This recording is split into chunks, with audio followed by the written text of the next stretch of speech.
You ask Tiger to solve.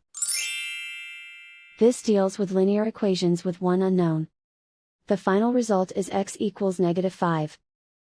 Let's solve it step by step. Simplify the expression. Expand the parentheses.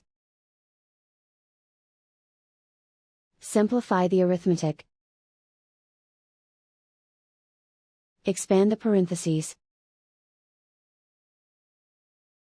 Group like terms.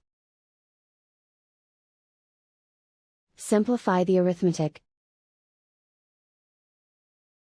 Group all x terms on the left side of the equation. Add 4x to both sides.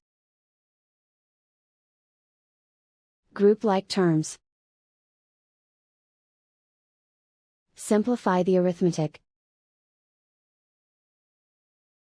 Group like terms.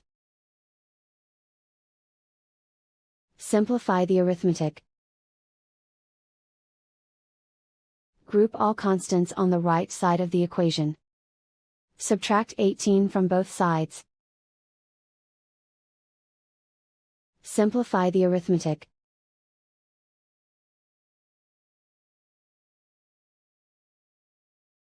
Isolate the x.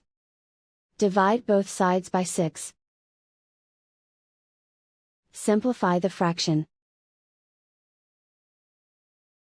Find the greatest common factor of the numerator and denominator. Factor out and cancel the greatest common factor. And so the final result is x equals -5.